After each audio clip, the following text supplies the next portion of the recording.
Aujourd'hui, mon idée était de donner un séminaire très introductif sur le domaine du calcul quantique et de l'intrication en général. Donc, je vais passer peut-être 30 minutes à introduire tous ces concepts et ensuite je discuterai brièvement des parties plus techniques de ma recherche. Donc, n'hésitez pas s'il y a quelque chose qui n'est pas clair, ou s'il y a besoin de rajouter quelque chose, bien sûr. Et voilà, donc le titre du séminaire est comprendre le rôle de l'intrication dans les ordinateurs quantiques. Et donc pour comprendre ce titre, je vais tout d'abord donner une brève introduction au calcul quantique. Je n'étais pas complètement sûr que c'était nécessaire, mais peut-être ça permet aussi d'introduire quelques concepts et notations. Ensuite, je préciserai le rôle de l'intrication. Donc l'intrication, entanglement, c'est le concept clé en physique quantique. J'essaierai de décrire comment il apparaît naturellement dans le cas des ordinateurs quantiques. Ce sera ma partie 2. Et la partie 3 sera vraiment liée à ma recherche qui consiste en ce moment, en tout cas, à essayer de mesurer de la façon la plus précise possible l'intrication dans des ordinateurs quantiques. Donc, première partie, introduction. Donc, en fait, ce domaine des ordinateurs quantiques est né parce qu'il y a eu un besoin qui s'est fait ressentir du point de vue des ordinateurs classiques d'approcher certains problèmes d'une nouvelle manière. Il y a des problèmes qui sont compliqués pour les ordinateurs classiques, qui demandent beaucoup de ressources et qui resteront probablement toujours compliqués pour ces ordinateurs classiques. Et je voudrais donner quelques exemples. Alors le problème peut-être le plus connu dans cette thématique, c'est la factorisation d'entiers. Si je vous donne un entier n, et que cet entier n est très grand, il devient très difficile de parvenir à le décomposer en deux entiers a et b. Donc c'est un problème dont la complexité croît exponentiellement avec le nombre de décimales de cet entier n pour les ordinateurs classiques. Un autre exemple, c'est le problème de la recherche dans une base de données. Je vous donne une fonction f. Je sais que pour une certaine entrée w, elle est égale à 1, et que pour n'importe quelle autre entrée x différente de w, cette fonction f est égale à 0. Donc c'est vraiment la thématique de la recherche dans une base de données. Le but est bien sûr de trouver w. Et ce problème a aussi une complexité exponentielle vis-à-vis de la taille du tableau multidimensionnel X, de la base de données. Et bien sûr, les applications sont infinies par rapport à ce problème de recherche dans une base de données, que ce soit pour rechercher tel ou tel critère dans une liste de clients, ou je ne sais quoi, pour une entreprise. Aussi relié à de nombreuses applications, le problème d'optimisation. Je vous donne une fonction coût f de x, et x prend ses valeurs dans un espace multidimensionnel potentiellement exponentiellement grand. Le but est de trouver l'entrée qui maximise cette fonction coût, ou minimise cette fonction coût.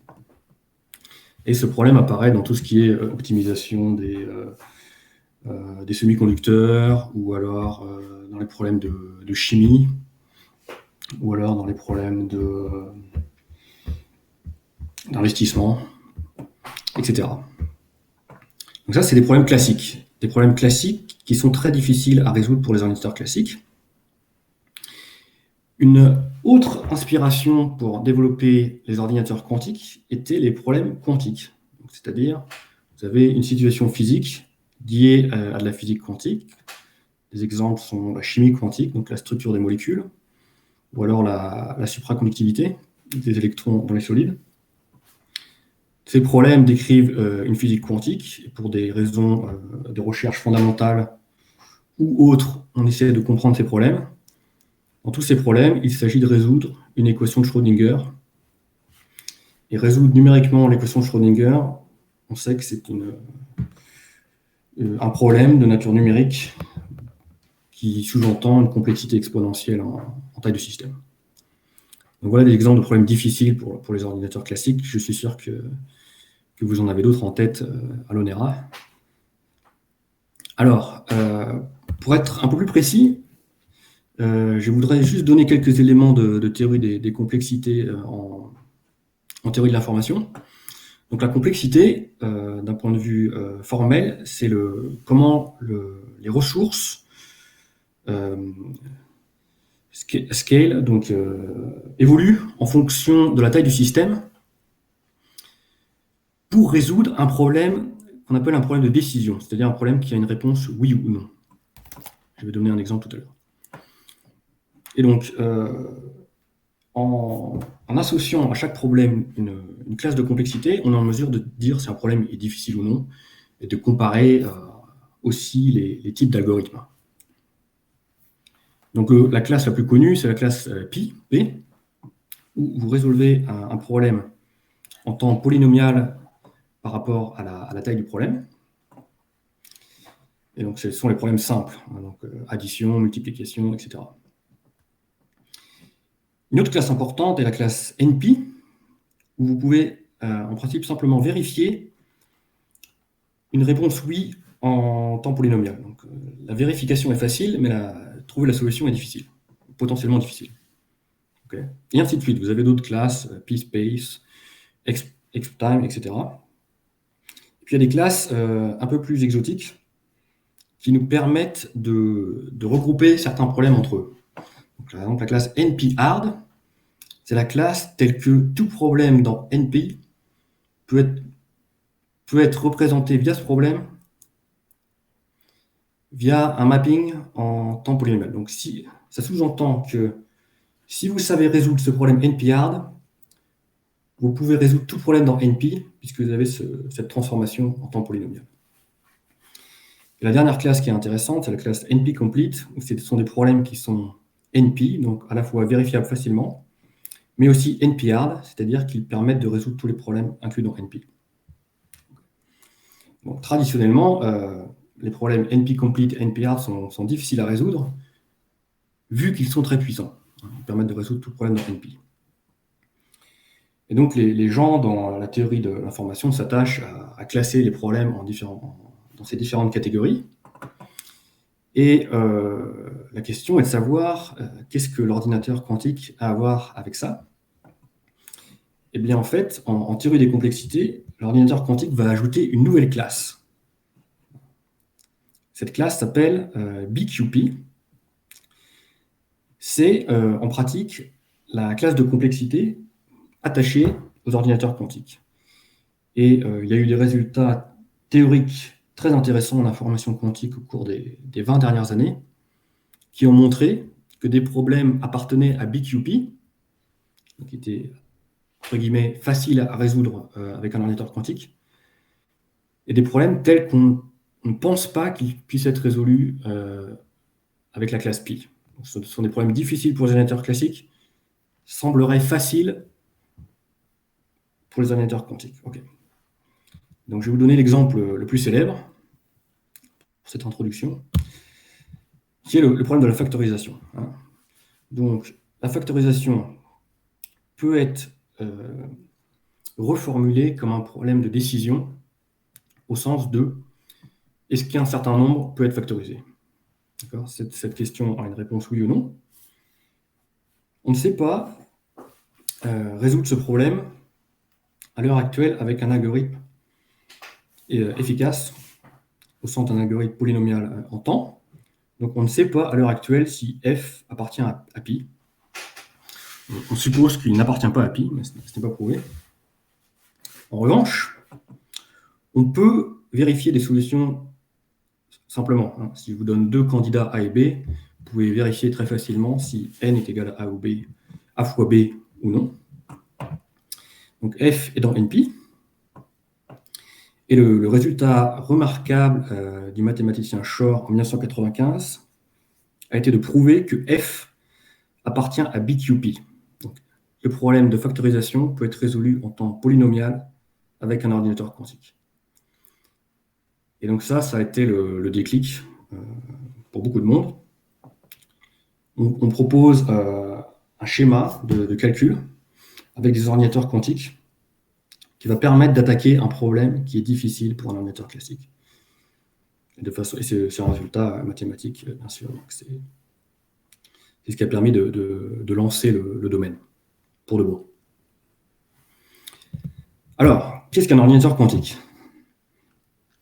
Il y a plusieurs modèles, mais je vais vous présenter le modèle le plus simple aujourd'hui, qui est basé sur, si vous voulez, une traduction de l'ordinateur classique standard. Donc, dans un ordinateur classique, vous avez une unité logique d'information qui est le bit classique.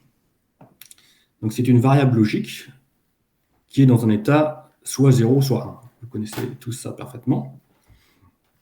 Et ensuite, pour créer un véritable ordinateur, on assemble un certain nombre de ces unités logiques. Et donc, typiquement, on en assemble n. Je représente par ces petits symboles bleus inspirés de la physique des atomes. Et donc, quand vous avez n bits classiques, vous pouvez avoir 2 puissance n possibilités pour votre état classique. Il suffit de considérer toutes les configurations possibles, toutes les unités dans 0, toutes les unités dans 0, excepté le dernier dans 1, etc. 2 puissance n. L'ordinateur quantique part des mêmes ingrédients en termes de structure, mais dans le monde quantique. Alors, comment ça se passe? Vous avez, au lieu d'avoir des bits classiques, vous avez ce qu'on appelle des qubits, quantum bits. Donc, quand vous en avez un, il y a 2 niveaux 0 et 1, qu'on représente avec ces notations ket. Et en physique quantique, vous n'êtes pas forcément soit dans l'état 0, soit dans l'état 1, mais en général, vous êtes dans une superposition d'états, ce qu'on appelle la superposition quantique. Un état du système, donc l'état physique, est alpha 0 plus bêta 1. Et vous avez accès à tous les nombres complexes alpha, bêta que vous voulez, tant que la norme est 1. Et vous pouvez généraliser ça à n qubits. C'est très simple. Quand vous avez n états, vous pouvez créer une superposition de 2 puissance n états. L'état quantique explore simultanément toutes les possibilités du système. Et donc, d'un point de vue assez intuitif, finalement, on a le sentiment qu'avoir accès à cette structure d'état permet d'obtenir des algorithmes performants, puisqu'on est capable d'explorer différents états du système simultanément, ce qu'on appelle le parallélisme quantique. Donc ça, c'est l'idée de base. Après, écrire des algorithmes qui sont en pratique plus performants n'est pas simple. Mais c'est l'idée de base. J'espère que c'est clair. Sinon, n'hésitez pas à interrompre. Donc ensuite, comment fonctionne l'ordinateur? Donc vous avez un modèle qui s'appelle le modèle circuit quantique, où vous faites interagir ces qubits. Donc vous avez, par exemple, ici, j'ai 3 qubits, 0, 0, 1, et au cours du temps, donc la ligne horizontale, l'axe horizontal décrit le temps dans ce modèle, vous appliquez à vos qubits des opérations quantiques élémentaires. Quand vous appliquez une opération sur un seul qubit, on appelle ça une single qubit gate. Quand c'est à 2 qubits, comme ici, c'est une 2 qubit gate. Et un résultat important de Dutch est qu'on peut réaliser n'importe quel état quantique seulement avec ce type d'opération. Single qubit gate et 2 qubit gates. Donc, je peux réaliser n'importe quel état quantique, donc n'importe quel algorithme avec ces choses élémentaires. La chose importante, c'est qu'à la fin d'un algorithme quantique, je dois obtenir une information classique, une information que mon cerveau peut traiter. Et donc, je dois faire une mesure quantique qui me donne un résultat classique que je peux interpréter. Et je vais en parler beaucoup plus dans la 3e partie du séminaire, c'est la partie mesure. Donc, mais le message ici est que la plupart des algorithmes quantiques peuvent se comprendre avec de tels schémas. Okay, donc, si vous voyez ça dans la littérature, vous êtes capable de retranscrire ce que la personne cherche à présenter. Vous avez des qubits, ces gates et ces mesures. Okay. En particulier, l'algorithme de Shor s'écrit comme ça, très simplement. L'algorithme de recherche dans une base de données de Groover s'écrit aussi comme ça. Les nouveaux algorithmes, les algorithmes pour le problème d'optimisation, quantum annealing, s'écrivent comme ça. Et Variational Quantum Eigensolver pour la chimie quantique s'écrit presque comme ça. Donc c'est la structure d'un ordinateur quantique. Et donc, maintenant j'en viens aux réalisations expérimentales. Ces choses-là existent à l'heure actuelle. Et je vous donne un exemple de l'ordinateur quantique le plus connu en ce moment, qui s'appelle Sycamore. Il a été créé par Google à Santa Barbara. Et donc cette chose-là, là, vous voyez une image, c'est un dilution fridge, un réfrigérateur, je ne saurais pas traduire. Donc c'est un outil qui permet de refroidir un circuit supraconducteur à des températures de l'ordre de microkelvin. Et donc vous placez une puce à l'intérieur, une puce supraconductrice. On voit ici, la puce Sycamore. Et dans cette puce, vous avez ce qu'on appelle des qubits supraconducteurs, qui sont représentés schématiquement ici par ces croix grises.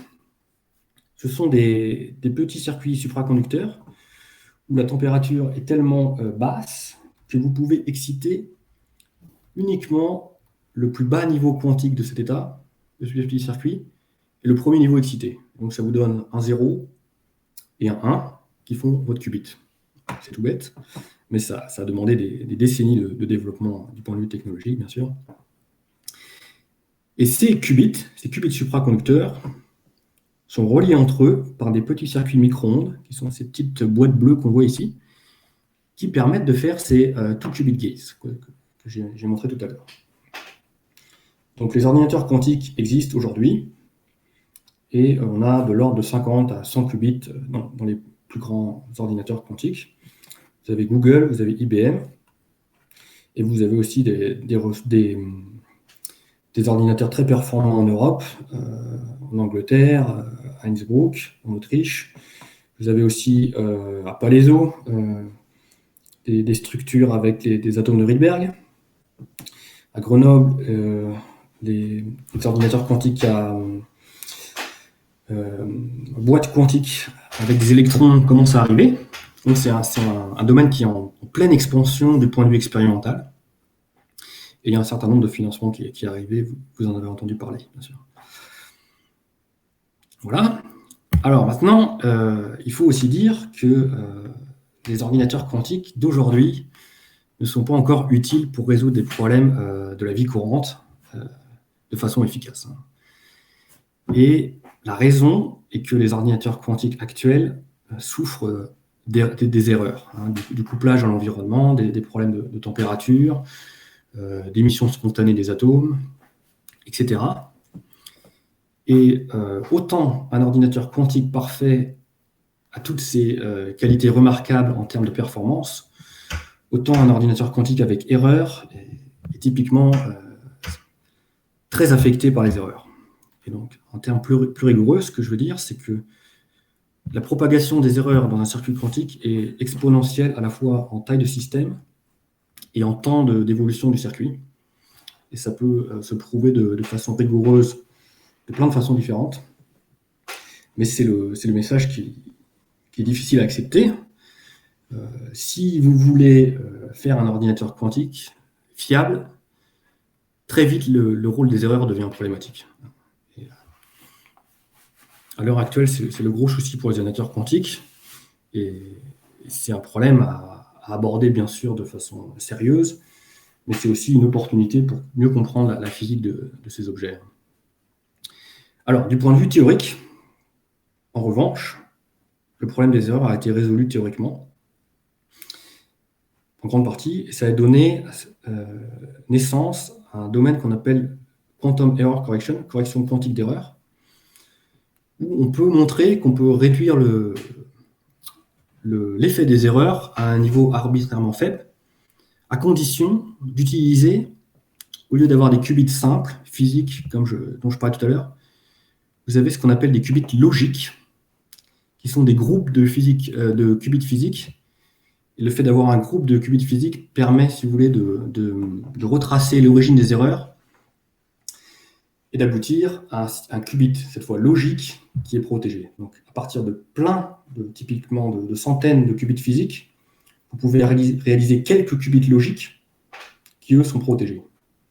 Donc ça, c'est une bonne nouvelle d'un point de vue théorique. On peut prouver que cela fonctionnera. Mais du point de vue technologique, c'est compliqué, puisqu'il faut, au lieu de construire un qubit physique et d'avoir un qubit logique à partir de celui-là, il vous faut construire 100 fois plus de qubits physiques pour faire ce que vous voulez faire. Voilà. Donc, à l'heure actuelle, je dirais, dans la recherche, le but n'est pas de faire tout de suite, maintenant, on a compris qu'on ne pourrait pas, un algorithme qui vous résolve un problème de la vie courante en 2022. Le but est de comprendre ces objets du point de vue expérimental, de faire des benchmarks, c'est-à-dire comprendre comment l'erreur décroît, l'erreur apparaît en fonction du nombre de qubits, en fonction du temps, et de trouver des modèles d'erreur qu'on puisse ensuite tenter d'apprivoiser par différentes stratégies de contournement, si vous voulez. Ou alors identifier une technologie plutôt qu'une autre, etc. Et là, je vous donne à titre d'exemple une expérience de Google, 2019, qui s'appelait la suprématie quantique, où ils ont été en mesure de mesurer la fidélité, donc à quel point votre état a été préparé de façon fiable, en fonction du nombre de qubits. Et vous voyez que malheureusement, cette fidélité décroît exponentiellement avec le nombre de qubits pour atteindre des niveaux qui sont de l'ordre de 10-2. Et donc, c'était une expérience remarquable du point de vue technologique.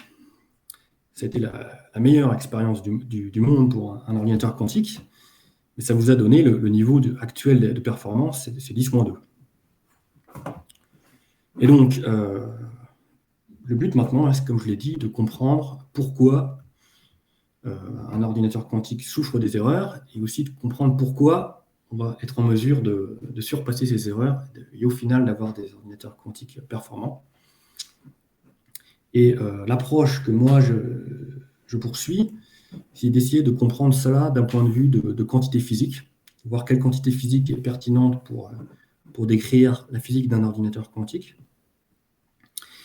Et la quantité qui m'intéresse, moi, dans ma recherche, c'est l'intrication. Et donc, ça m'amène à ma deuxième partie, l'intrication dans les ordinateurs quantiques. Alors, l'intrication, c'est quelque chose qui existait bien avant les ordinateurs quantiques.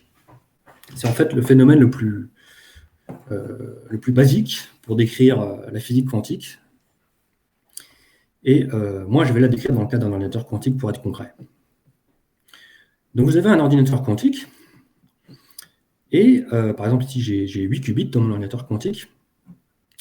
Et vous vous posez la question des corrélations de l'intrication entre A et B.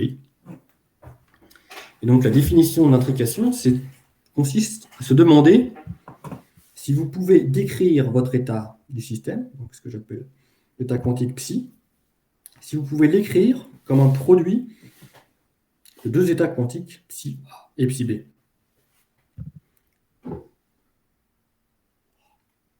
Donc, c'est une définition mathématique. Ça veut simplement dire, vous vous posez la question, si je peux comprendre psi A indépendamment de psi B, si je peux comprendre l'état dans A indépendamment de celui dans B. Et ça, c'est la formulation mathématique. Et l'état intriqué le plus connu, c'est l'état de Bell. J'ai écrit ici, vous avez votre état, c'est une superposition de 0, 0 plus 1, 1. Donc, les deux qubits sont dans l'état 0, plus superposition, les deux qubits sont dans l'état 1. Et ça, vous voyez que ce n'est pas un état qu'on peut écrire comme la forme d'un produit. J'ai deux composantes dans ma somme. Et c'est un état qu'on rencontre tout le temps quand on écrit des algorithmes quantiques. Donc voici ma définition. Alors, une petite subtilité que je vais décrire tout à l'heure, c'est que, en principe, on a un troisième système qui est l'environnement, qui va compliquer les choses un petit peu. Et donc, l'intrication, c'est important, puisque ça décrit la propriété non classique élémentaire des ordinateurs quantiques. C'est d'un point de vue conceptuel, tout d'abord. Point de vue pratique, tous les algorithmes qu'on rencontre génèrent de l'intrication. Donc, si vous voulez vérifier de façon générale qu'un algorithme quantique fonctionne, une chose nécessaire à vérifier est la présence d'intrication.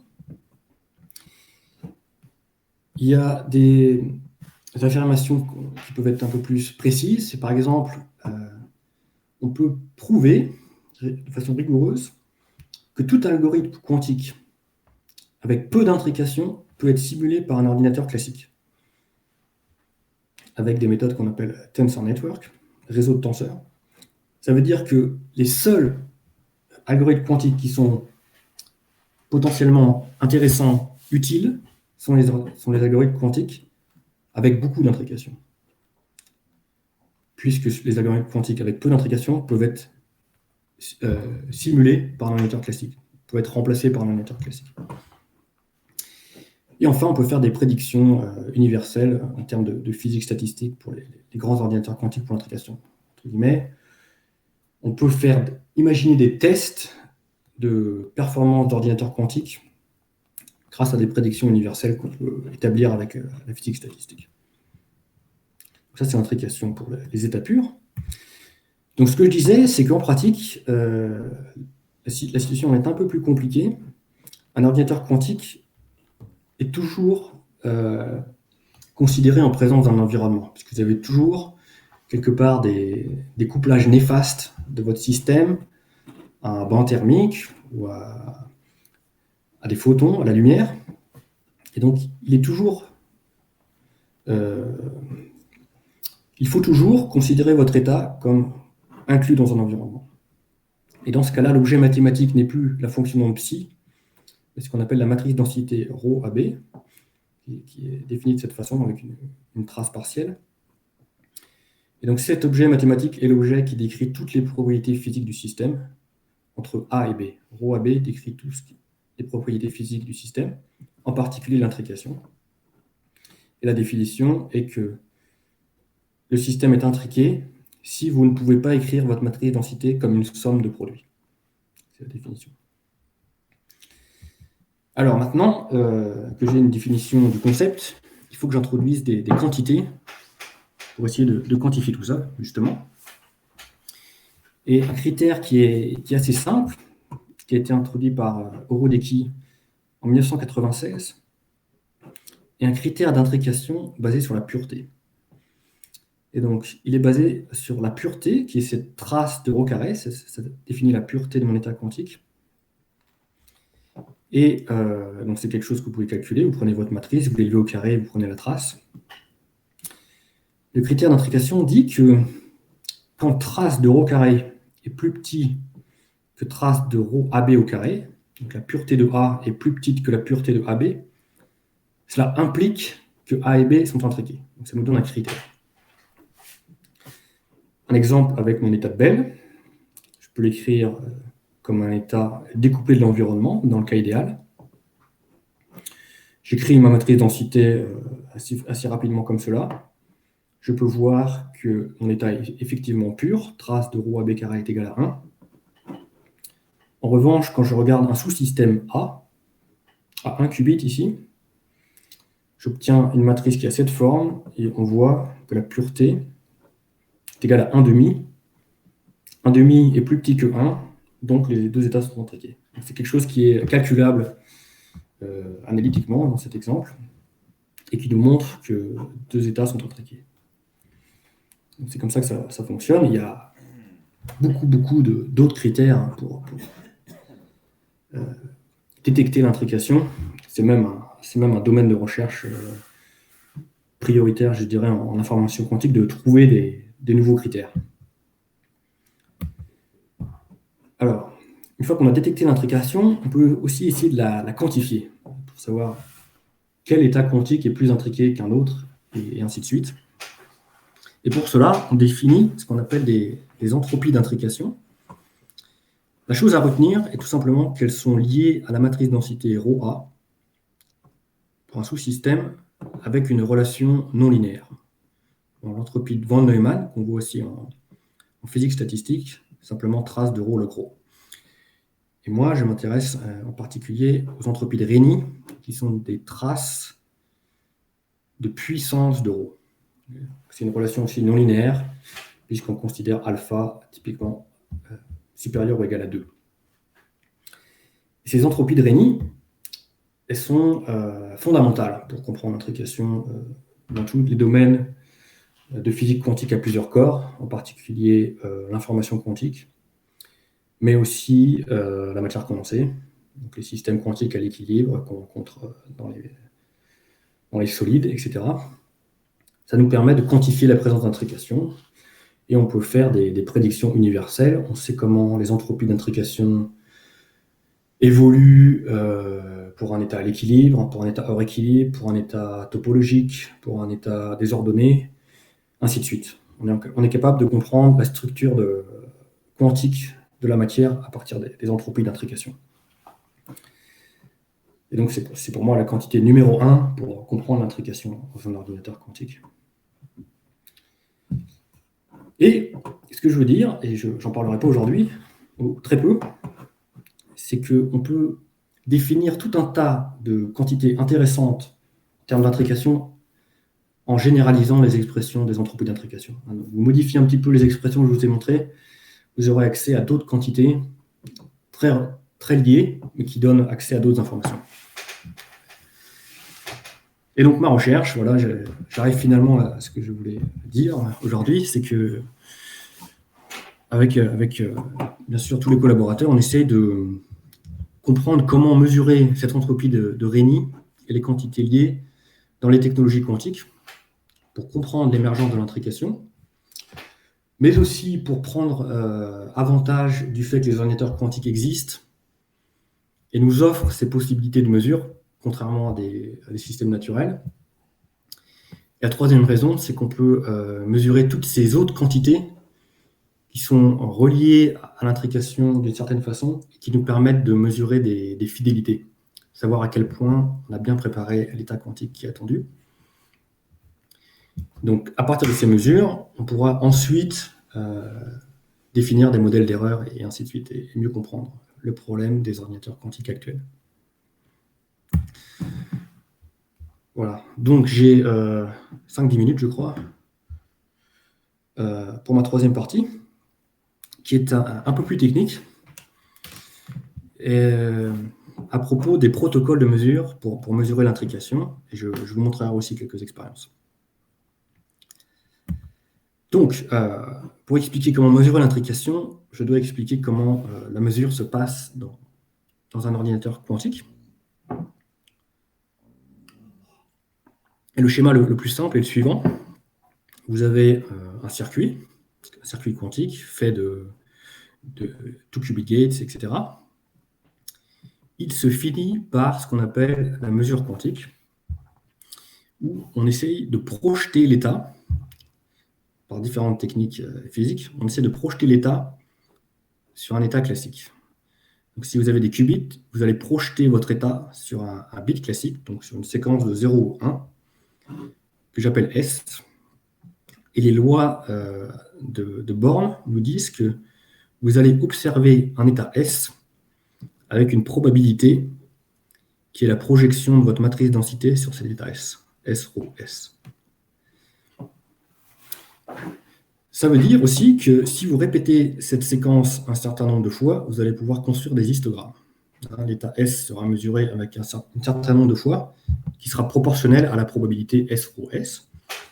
Et donc, à partir de cet histogramme, vous allez pouvoir reconstruire ces probabilités S rho S, simplement à partir de l'histogramme. Le problème, c'est très intéressant, mais le problème pour nous est qu'on a accès ici à une propriété linéaire de ρ. On peut mesurer que des observables, des fonctions linéaires de ρ. Et ce qu'on veut pour l'intrication, ce sont des propriétés non linéaires. L'exemple le plus simple, ces traces de ρ carré. Vous voyez que c'est une fonction quadratique de ρ. Je n'arriverai pas à reconstruire à partir d'un simple histogramme la pureté à partir de ces probabilités linéaires. Et donc, de ce constat est né le domaine des mesures aléatoires, randomized measurement, où on essaye d'extraire de façon exhaustive beaucoup plus de données. Et la façon naturelle de le faire pour ce domaine consiste à rajouter une opération. Donc, avant la mesure, j'ajoute une opération unitaire qui s'applique à chacun de mes qubits. Et je fais ça, encore une fois, simplement pour avoir plus de données. Et je vais vous expliquer comment je paramétrise ces unitaires, mais vous pouvez simplement considérer qu'elles sont aléatoires. Ce que j'obtiens, ce sont des probabilités de mesure qui deviennent aléatoires, puisque mon U unitaire est aléatoire. Je peux l'écrire de façon mathématique comme cela. Et toute l'idée des mesures aléatoires est de comprendre comment traiter ces jeux de données pour convertir un état quantique en un jeu de données classique, ces probabilités PU de S, qui me donne l'information que je désire.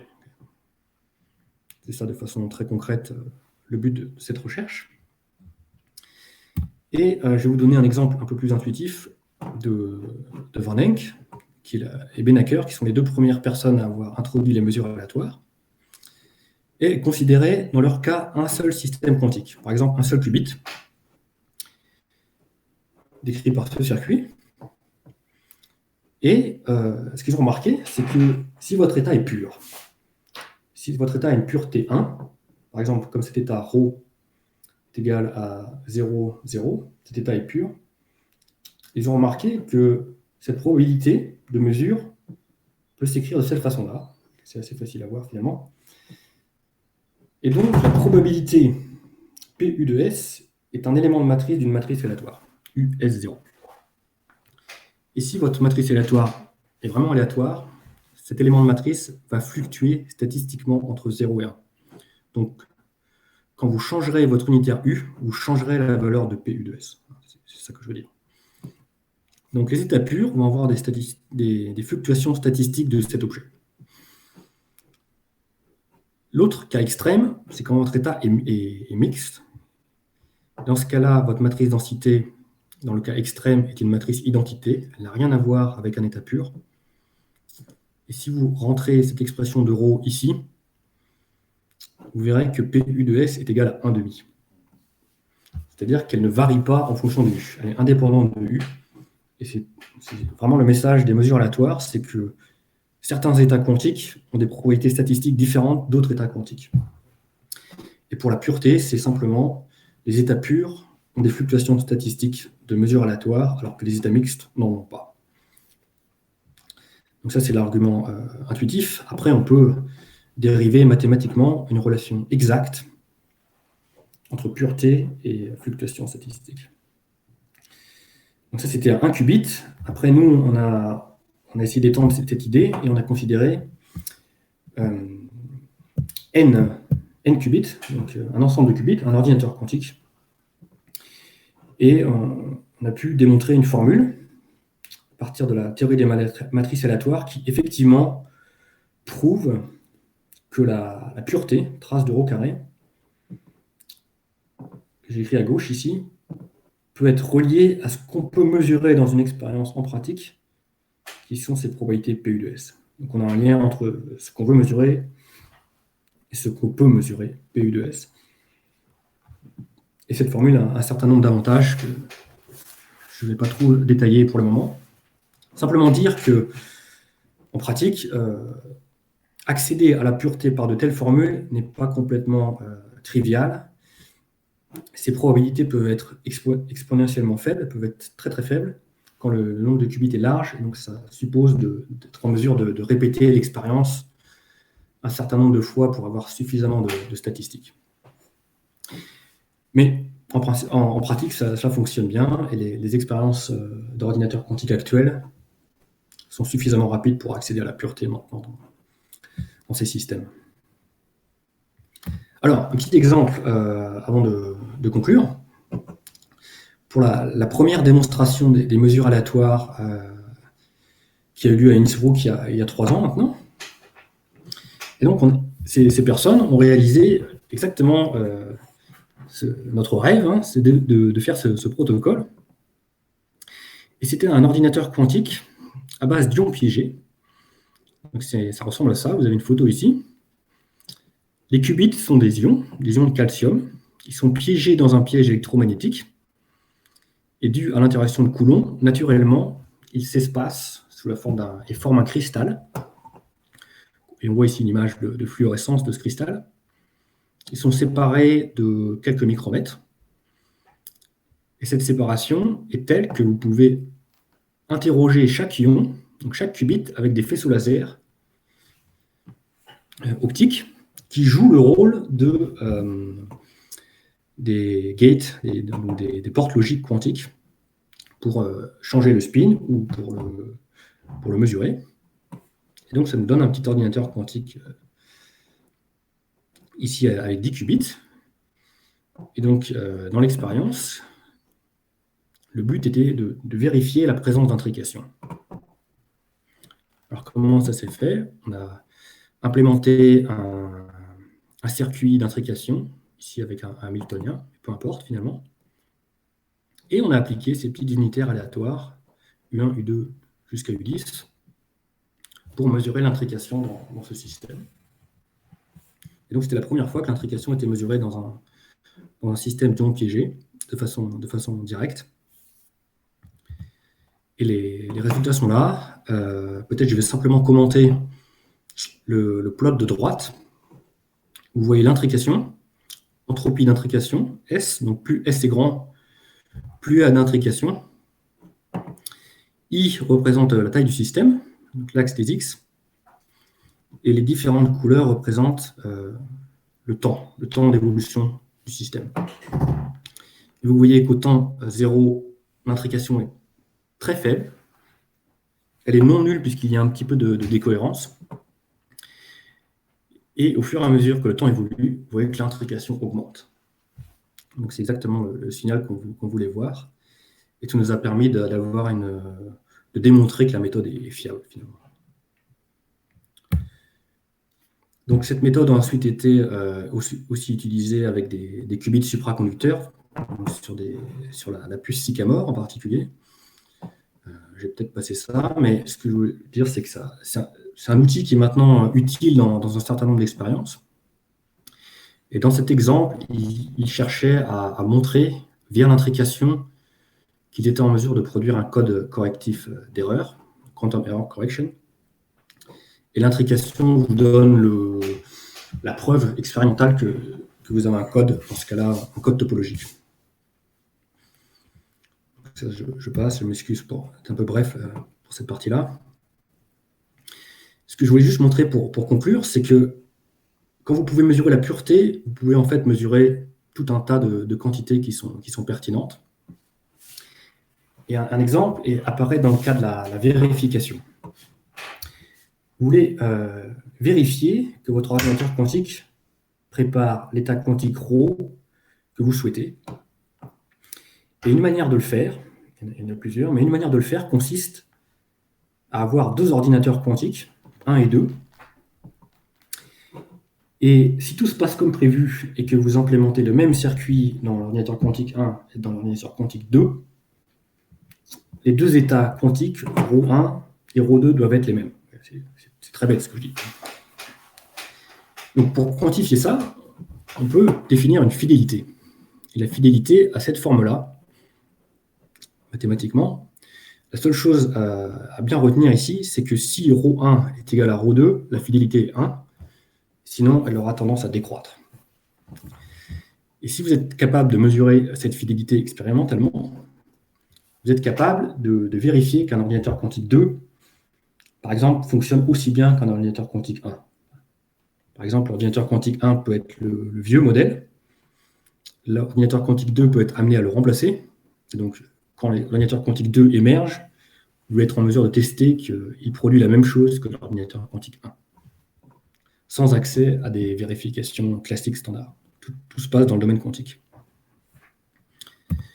Donc pour faire ça, ce qu'on a proposé, c'est de faire des mesures aléatoires. Vous avez la plateforme 1, vous faites des mesures aléatoires, et l'idée est de faire les mêmes mesures aléatoires dans la plateforme 2. J'obtiendrai des probabilités aléatoires dans chacune des plateformes. Si vos deux technologies sont effectivement les mêmes, vous aurez des corrélations statistiques entre ces deux expériences. Et ce qu'on peut prouver mathématiquement, c'est que effectivement, en calculant les corrélations statistiques au premier ordre, vous aurez accès à la fidélité. Et donc ça, c'est intéressant pour les expérimentateurs, puisqu'ils ont un outil maintenant pour comparer leur choix technologique. Et, une deuxième expérience a eu lieu à l'université de Maryland, où ils se sont amusés à prendre leurs ordinateurs quantiques qui sont des ions piégés, et ils les ont comparés aux ordinateurs quantiques IBM, qui sont des ordinateurs quantiques qui sont disponibles sur le cloud. Et donc, ils avaient un circuit donné, V, et réalisaient le même circuit V sur tous ces ordinateurs quantiques. Ils réalisaient les mêmes unitaires aléatoires sur tous ces circuits quantiques. Donc, ils avaient des ions et aussi des qubits supraconducteurs, comme je le disais, et aussi des ions sur puce. Et ils avaient cette fidélité, puis ils se sont amusés à publier ces mesures de fidélité. Et vous voyez que vous avez des niveaux de fidélité finalement assez hauts pour ces petits circuits.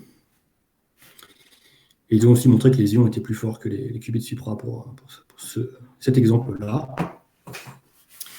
Et ils ont pu comprendre, dans une certaine mesure, le rôle des erreurs. En particulier, ils se sont rendus compte que deux ordinateurs quantiques ions piégés pouvaient avoir un taux d'erreur finalement assez important, mais la fidélité entre deux ordinateurs quantiques ions piégés était assez élevée. C'est-à-dire qu'il y a un certain phénomène de similarité dans les technologies. Les deux ordinateurs quantiques ions piégés ne sont pas complètement fiables, mais ils produisent le même état. Donc ça permet d'espérer comprendre ces erreurs d'un point de vue complètement rigoureux et d'avoir un modèle d'erreur commun qui soit indépendant des réalisations individuelles de chaque ordinateur quantique. Voilà, je ne sais pas si c'était clair. Voilà, donc c'était une introduction à ma recherche de façon très brève, j'espère compréhensible. Il y a tout un tas de pistes à explorer pour nous maintenant, voir quelle quantité on peut accéder de façon systématique, quel est le coût en termes d'erreurs statistiques, comment coupler ces protocoles aux algorithmes les plus récents, type algorithme hybride classique quantique, savoir comment optimiser la séquence de mesures pour être en mesure d'être le plus efficace possible. Approcher les tailles de système maximales de l'ordre de 50 qubits, et aussi un thème de recherche pour moi. Et bien sûr, implémenter ça dans des nouvelles plateformes, par exemple les atomes froids. Voilà, j'ai fini. Merci beaucoup.